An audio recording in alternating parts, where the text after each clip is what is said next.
also, and my dear mother, who's 92 and has joined into fantastically horrid ACC withdrawals. And more sadness. More sadness. Yes, and so I have specifically asked our neighbor Carol to be here tonight because she is going to tell us a fantastic story. Because I know y'all are going through withdrawals just like me. She is going to tell us a fantastic story about, are you ready? It's about basketball. So Carol, come on up. Y'all give her a big hand. Round of applause, please. Let me go down. Hurry.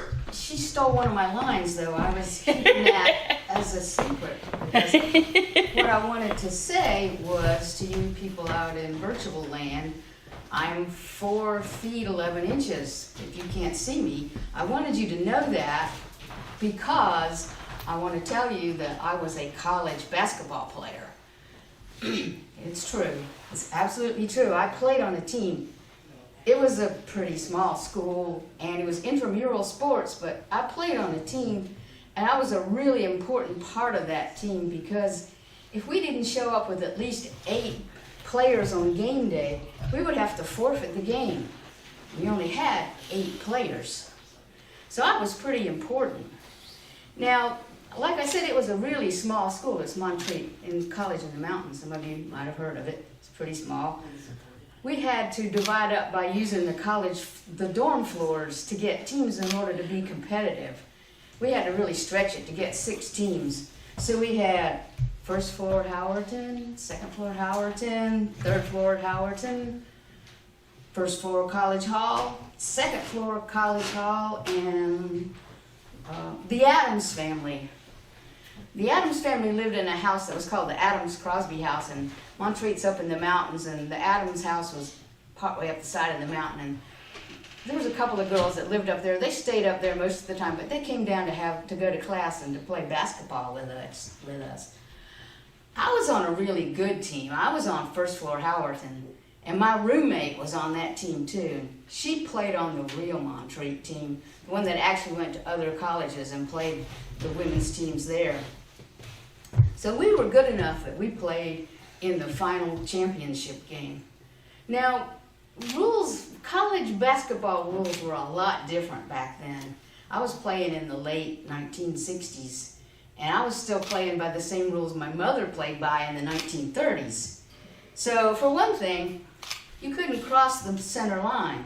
So there'd be 3 forwards over here, 3 guards over there, and you couldn't cross the center line. So if you were a forward, you did all the shooting. If you were a guard, you never did any shooting, which is why I played guard, because I was rubbish at shooting baskets. When we would practice free throws, I would stand on the line and I would take the ball down between my knees and just give it a good shove up into the air and hope that something happened. And what usually happened is I just threw up an air ball. So I played guard. I could stay out of trouble. Now, on the day of the basketball game, a lot of people came down to the gym. Montreat's up in the mountains. It's back up a cove in the mountains, and there's not a whole lot to do up there. And back then, students didn't have cars, although my boyfriend had a truck. He had a 1948 Ford Thames panel truck, and it even had a crank. But most students didn't have cars, and so they stayed on campus. The library was closed, the student union was closed, so most people went back to their dorms and slept. There wasn't anything else to do. So when they heard about a tournament in the gym, they decided to come down and watch. Well, that didn't worry me too much because I wasn't going to play a whole lot. I did a lot of sitting on the bench. I was really good at cheering my team on. But I knew I was going to have to play because it was that kind of team where you had to play at least 2 minutes. Now, another exciting thing about basketball back in the old days was that you could only take 3 steps. So it's not even like dribbling because you can't really go far with 3 steps. And this is what it would look like. We would go step, step, and then we'd stand there with the ball and look around, try to figure out, what are we gonna do now?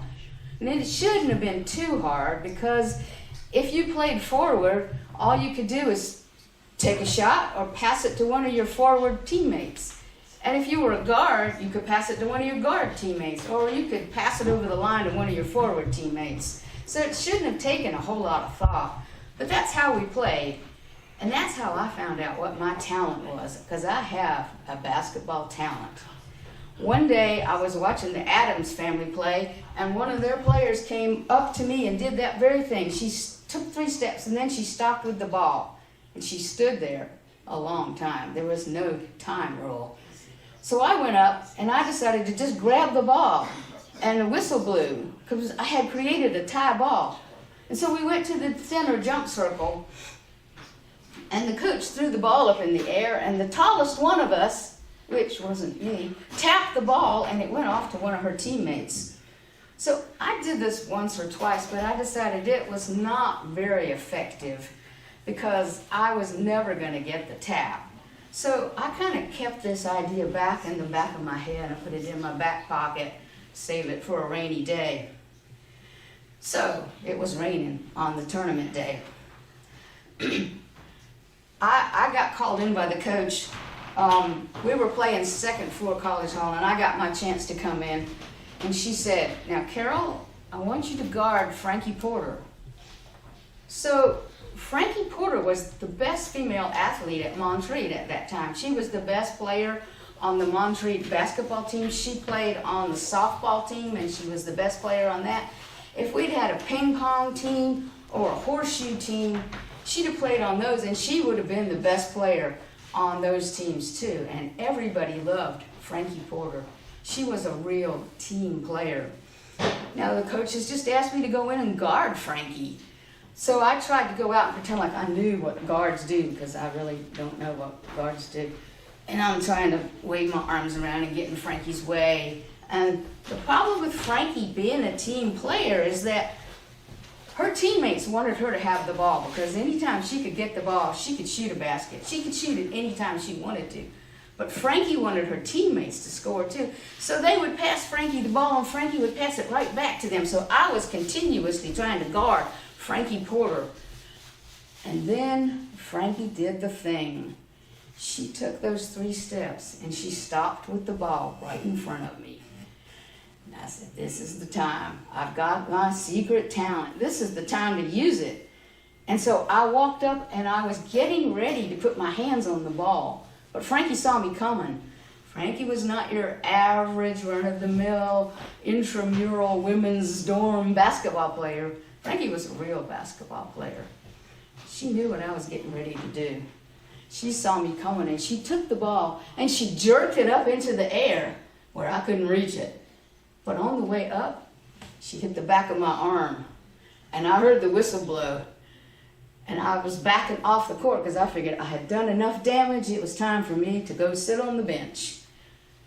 But the coach called me over.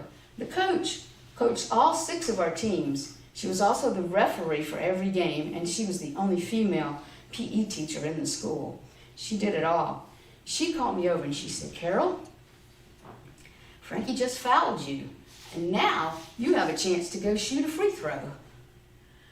And she said, "And if you miss," but we both knew she meant when you miss, if you miss, the ball's going to be in play and you have to play forward until I can get you out. Well, now that gave me 3 problems. The first one was I was going to have to go shoot a free throw, and I'm rubbish at shooting free throws. And the second one was that I'm rubbish at shooting free throws, and I'm going to have to play forward, and I don't know anything about playing forward. And the third one, and this is probably the most important, the third one was there were people watching. So I could not take the ball between my legs and just shoot it up into the air. I was going to have to look like I was a basketball player. So I didn't have a lot of time to think about it, and I got up on the free throw line, and the coach handed me the ball. And I'm looking up at the basket, and I see that square up on the backboard, right above the basket. And I know if I can get the ball in that square, there's a real good chance that it will go into the basket.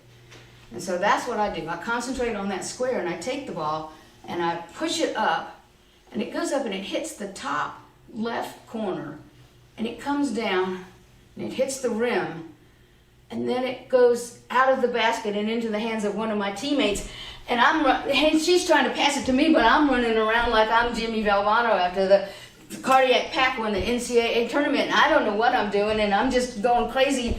And the coach gets me out of the game as fast as she can, and I go and sit on the bench, and I start thinking, I just played a whole minute of real basketball. I just made Frankie Porter foul me, and then I went and took a free throw, and I did not throw up an air ball.